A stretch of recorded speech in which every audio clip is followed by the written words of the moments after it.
Hello students, this is Shubham Podar, your mathematics teacher. I hope कि आप सब बहुत अच्छे से हों। आज हम लोग फंक्शंस वाले चैप्टर के कुछ क्वेश्चंस डिस्कस करेंगे। एक स्टूडेंट है जिसने कुछ क्वेश्चंस पूछे हैं और मैं उन क्वेश्चंस को डिस्कस करने जा रहा हूँ। क्वेश्चंस का सॉल्यूशन देखने से पहले मेक श्योर कि अगर आपने फंक्शन चैप्टर अच्छे से पढ़ा है, अपनी एनसीईआरटी प्रॉपर लगाई है, आपका कोर नॉलेज कॉन्सेप्ट अच्छे से बिल्ड हुआ है, तो इन क्वेश्चंस का सॉल्यूशन देखने से पहले आप खुद इन्हें वीडियो पॉज करके जरूर सॉल्व करें। सो this one is the first question. a function f of x is given as 1 upon 2x plus 1। देखिए ये एक रेशनल फंक्शन है, हम कह सकते हैं ना, where x is not equal to -1/2। क्यों? क्योंकि अगर आप x की वैल्यू -1/2 पुट कर देंगे, ये एक तरह से फंक्शन की डोमेन दिया है। The domain of this function will be all real numbers except -1/2। Mathematical language जो है ना, ये 11th क्लास से बहुत जरूरी हो जाता है कि आप मैथमेटिकल लैंग्वेज पे बहुत फोकस करें। वो क्यों, क्वेश्चंस को, अपनी बात को मैथमेटिक्स किस तरह से रखती है आपके आगे, वो बातें एकदम समझ में आनी चाहिए। So we have provided a function f of x, और ये डायरेक्टली इनडायरेक्टली हमें डोमेन दे रहा है x में be all real numbers except -1/2। तो ये फंक्शन की डोमेन एक तरह से। क्यों? क्योंकि -1/2 रखने पर ये फंक्शन डिनोमिनेटर जो है वो 0 हो जाएगा, that will make undefined that function. Then show that f of x, अरे ये पहली बार शायद देख रहे हो आप, या अगर आपने कोई साइड बुक सॉल्व की है तो जरूर आपने इस तरह की चीज लिखी होगी। इसको कहते हैं एक फंक्शन के अंदर एक दूसरे फंक्शन को प्लग करना। जैसे आप किसी सॉकेट में, है ना, 2 पिन या 3 पिन वाले वायर को प्लग करते हैं ना, इसे कहते हैं कंपोजिशन ऑफ फंक्शन। क्या कहते हैं? Composition of function. ठीक है, एक फंक्शन के अंदर दूसरे फंक्शन को प्लग करना। इसके बारे में बहुत डिटेल में आप क्लास 12th में पढ़ेंगे। अगर सिलेबस रिड्यूस्ड रहा तब तो नहीं पढ़ पाएंगे अनफॉर्चुनेटली, लेकिन अगर सिलेबस वापस से सीबीएसई, अगर कोविड-19 जैसी चीज़ें, वैक्सीन आ जाती है और सब कुछ सही हो जाता है, सीबीएसई अगर वापस अपने पुराने सिलेबस को अडॉप्ट कर लेती है, तो आपको कंपोजिशन 12th में पढ़ने को मिलेगा। फिलहाल मैं इसको कंपोजिशन के पॉइंट ऑफ व्यू से नहीं देख रहा हूं, मैं बिल्कुल कॉमन सेंस से इस क्वेश्चन को सॉल्व करने की कोशिश करूंगा। We don't know about plugging of functions and composition of functions. Okay, so this one is the solution. हम लोग को ये गिवन है f of x is equals to 1 upon 2x plus 1। अच्छा, जो यहां पर जो इनपुट है वो यहां पर दिखाई दे रहा है। मतलब अगर यहाँ 2 रहेगा तो यहाँ पे भी 2 आएगा, यहाँ 3 रखूंगा तो यहाँ पे भी 3 आएगा, यहाँ y रखूंगा तो यहाँ पे y आएगा। और अगर यहां मैं fx रखूंगा, अगर यहां मैं fx रखूंगा तो यहां पर भी fx ही आएगा। बड़ी सिंपल सी बात है, बिल्कुल लॉजिकल और कॉमन सेंस बेस्ड बात कर रहा हूं मैं अभी फिलहाल। f of x is equals to 1 upon 2 times। अब ये क्या है? इसकी वैल्यू दी हुई है 1 upon 2x plus 1 plus 1।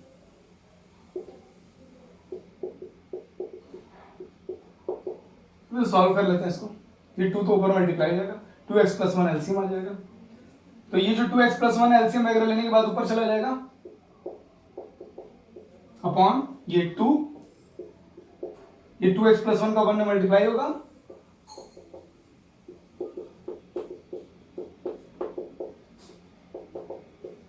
To and 1। यही प्रूफ करना था। देखिए कितना बचकाना सवाल है ना, लेकिन बहुत वो कई बार ना स्टूडेंट्स इस स्ट्रक्चर को देखकर, देखिए मैटर ये नहीं करता कि क्वेश्चन था क्या, मैटर ये करता कि ये भला है क्या।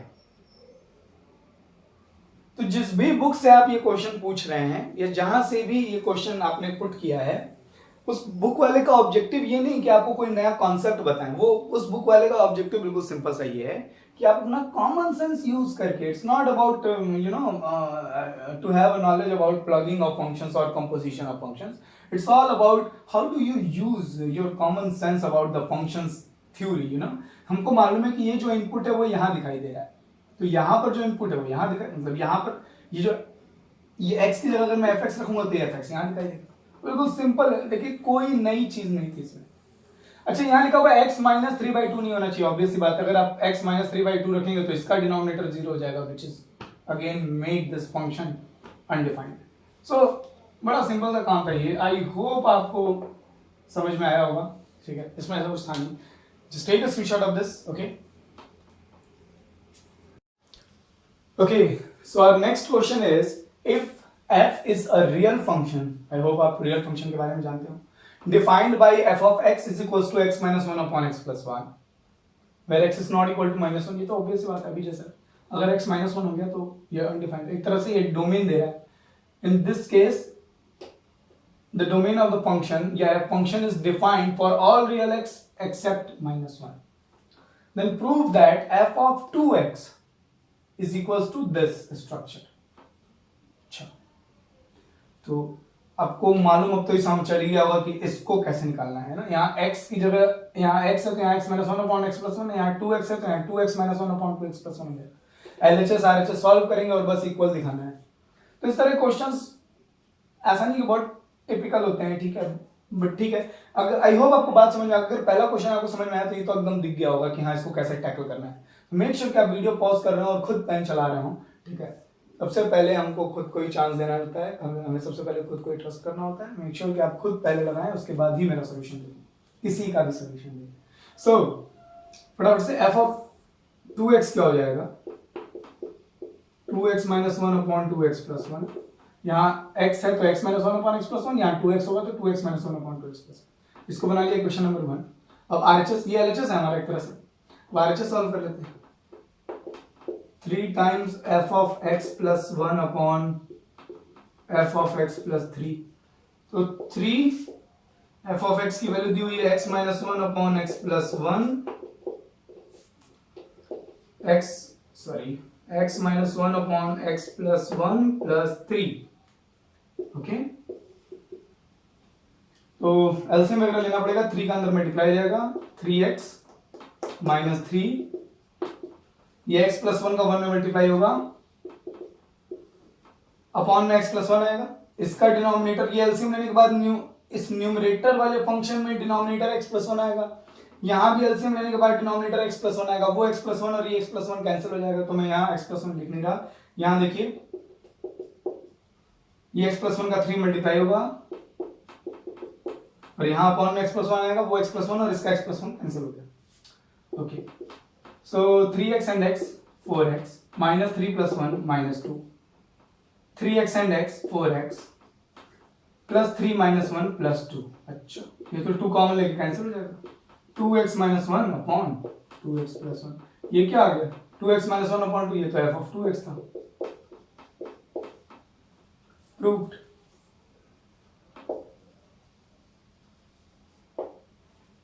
देखिए क्वेश्चंस बहुत सिंपल है, बस थोड़ा सा ना जिसने भी ये क्वेश्चन पूछा है उसको थोड़ा सा यूनिक दिखने की वजह से, क्वेश्चन थोड़ा डिफरेंट दिखने की वजह से शायद उसने पूछ लिया होगा कि सर एक बार इसको डिस्कस कर लीजिए. ऐसा नहीं हो सकता है कि उस सॉल्व आपसे भी हो गया और जिसने पूछा है हो सकता है उससे सॉल्व हो गया, बट फिर भी ठीक है.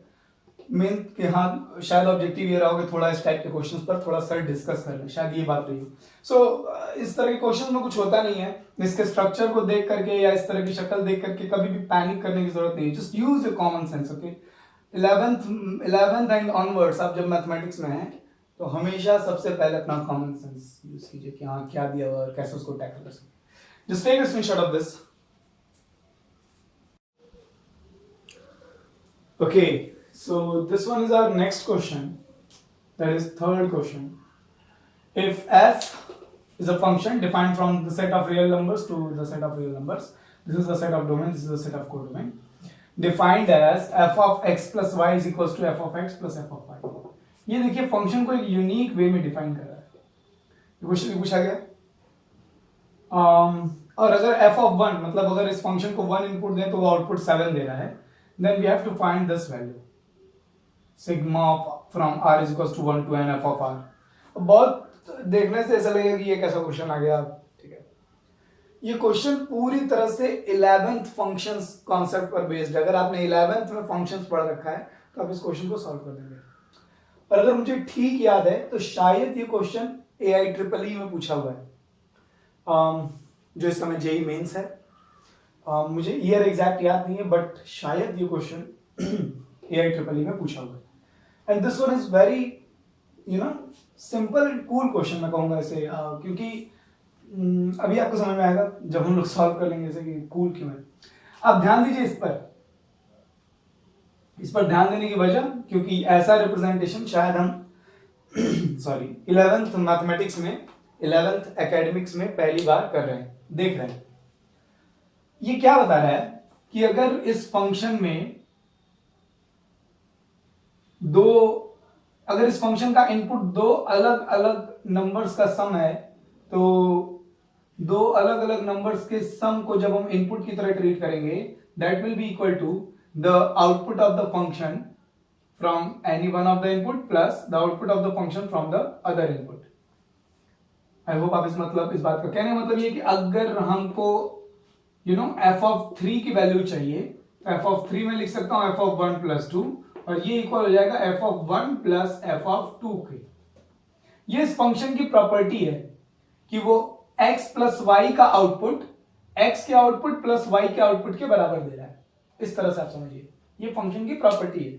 हमने एक ऐसा फंक्शन डिफाइन किया और उसमें एक पैटर्न नोट किया, ऐसा कुछ कि उसमें x प्लस वाई का आउटपुट x के आउटपुट और y के आउटपुट के सम के बराबर है, ऐसा हमने पैटर्न नोट किया। जैसे अगर मुझे एफ ऑफ 3 का आउटपुट चाहिए, तो 1 के आउटपुट प्लस 2 के आउटपुट के इक्वल होगा। सो आई होप आपको ये जो बात लिखी हुई है ना, ये समझ में आ रहा है। सॉरी, ओके, तो फटाफट से नजर डाल लें ये पूछ क्या रहा है। अगर आपको क्वेश्चन समझ में आ रहा है तो वीडियो पॉज कीजिए, और नहीं भी समझ में आ रहा है तब भी एक बार पूछ क्या रहा है, थोड़ा पेन जरूर चलाइए। तो सिग्मा का मतलब समेशन r 1 2 3 4 n तक, तो यानी कि ये एक्चुअली पूछ रहा है f of 1 plus f of 2। Sigma मतलब समेशन, किसका समेशन? फंक्शंस का, फंक्शन के आउटपुट्स का। कौन से outputs? r is equal to 1 से लेकर के n तक के इनपुट वाले output. r is equal to 1 input पर जो आउटपुट आएगा, plus r is equal to 2 input पर, plus r is equal to 3 पे, प्लस सो ऑन n तक। अच्छा, ये फाइंड करना है हमें एक्चुअली। सो मैं इसको इक्वेशन नंबर 1 बना देता हूं। f ऑफ 1 हमको दे दिया 7, चलिए ये तो मिल गया। f ऑफ 2 कैसे मिलेगा? तो मैं 2 को लिखूंगा f ऑफ 1, फंक्शन की प्रॉपर्टीज है और ये हो जाएगा हमारा f ऑफ 1 7 और प्लस 7 14। f ऑफ 3 क्या आ जाएगा? f of 1 plus f of 2, 2 और 1 3, 1 की वैल्यू 7 और 2 की वैल्यू 14, 7 प्लस 14 21। f ऑफ 4 कितना आ जाएगा? f ऑफ कुछ भी आप लिख सकते हैं, f ऑफ 2 प्लस 2 भी लिख सकते हैं, f ऑफ 1 प्लस 3 भी लिख सकते हैं, f of 3 plus f of 1 भी लिख सकते हैं, जैसी आपकी मर्जी। 3 पर वैल्यू 21 है, 1 पर वैल्यू 7 है, 21 और 7 28। ये हमको क्या दिखाई दे रहा है? f ऑफ 1 7 है, f ऑफ 2 14 है, 21 है, 20। अरे ये तो 7 की टेबल चल रही है यार। ओहो, तो f ऑफ n क्या आ जाएगा? 7 1 जा 7, 7 2 जा 14, 7 3 जा 21, 7 4 जा 28, 7 n जा 7n आ जाएगा। अच्छा, तो ये जो माशा पूछा जा रहा था ना, r इज इक्वल टू 1 से लेकर के n तक, ये आ जाएगा हमारा 7 प्लस 14 प्लस 21 प्लस कहां तक? 7n तक। ये कितने टर्म्स होंगे? n टर्म्स होंगे। ये तो भाई एपी बन रही है। 10th में एपी हम लोगों ने पढ़ी, n टर्म्स तक का सम क्या हो जाता है? n बाई 2, 2a, a की वैल्यू 7 है, 7 2 जा 14, n minus 1 into D, common difference 7 है। ये 7 माइनस 7 हो जाएगा, 14 में से 7 चला गया, 7 और प्लस 7n, ये 7 कॉमन आ जाएगा, 7 कॉमन आ जाएगा, 7n बाई 2 और यहां बचेगा n plus 1। This is the answer. तो बहुत इजी सा क्वेश्चन था, और इसको मैं इसलिए कह रहा था क्योंकि उसने फंक्शन को सीधे सीधे नहीं बताया था कि फंक्शन का स्ट्रक्चर एग्जैक्टली क्या है, बल्कि फंक्शन को समझाने के लिए उसने फंक्शन की एक प्रॉपर्टी यूज की थी। एक फंक्शन में एक पैटर्न दिखाया था कि ये फंक्शन इस पैटर्न को फॉलो कर रहा है, और उससे भी मजेदार बात क्या थी कि उसने इस पैटर्न को लिंक किया एपी से, अरिथमेटिक प्रोग्रेशन। जब ज्यादातर जगहों पर जब आप कंपटीशंस के क्वेश्चन सॉल्व करते हैं तो वो 2 या 2 से ज्यादा चैप्टर्स के क्वेश्चंस को, कॉन्सेप्ट को मर्ज करता है। That is all about applications. हम किस तरह से एक चीजों को दूसरी चीजों से लिंक कर रहे हैं, है ना, एक के रिजल्ट को दूसरे, है ना, एक चैप्टर के रिजल्ट को, एक क्वेश्चन के रिजल्ट को किसी दूसरे क्वेश्चन में कैसे इन्वॉल्व करते हैं। That is all about applicability. यही इंपॉर्टेंट होता है कि, और यही फंक्शंस कंपटीशंस के क्वेश्चन के साथ यही होता भी है कि अगर आपने कुछ स्पेसिफिक चैप्टर्स पढ़े हैं ना तो नहीं होगा काम, आपको पूरा जानना होगा, यू नो। अगर आप एपी का फॉर्मूला भूल गए, आपने फंक्शन नहीं पढ़े तो। सो आई होप आपको ये क्वेश्चन समझ में आया होगा लॉजिकली, एकदम रीजनेबल तरीके से। Just take a screenshot of this. जहां से भी आप क्वेश्चंस लगाएं, अपने क्वेश्चंस मुझे भेजना बिल्कुल मत भूलिए। क्वेश्चन सॉल्व करते रहिए। थोड़ा सा सॉल्यूशन आने में टाइम लग सकता है, बट मैं सॉल्यूशन दे जरूर दूंगा। किसी भी बुक से, किसी भी राइटर की क्वेश्चन आप सॉल्व कर रहे हो, मेक श्योर कि आप सबसे पहली प्रायोरिटी आपकी टेक्स्ट बुक, आपने रिवाइज्ड सीबीएसई करिकुलम के अकॉर्डिंग अपनी एनसीईआरटी सॉल्व कर ली हो। उसके बाद एक्सरसाइज एग्जांपल सॉल्व कर लिया, उसके बाद ही आप किसी साइड बुक और किसी अदर टाइप ऑफ एग्जामिनेशन के क्वेश्चन सॉल्व कर रहे हैं। और जो भी प्रॉब्लम हो प्लीज मुझे बताइए। अगर वो 11th लेवल पर मैं आपको बता सकूंगा उसकी मेथड, उसका अप्रोच, तो मैं वो जरूर सॉल्यूशन आपको बताऊंगा। खूब खुश रहिए और खूब मेहनत करते रहिए। बाय।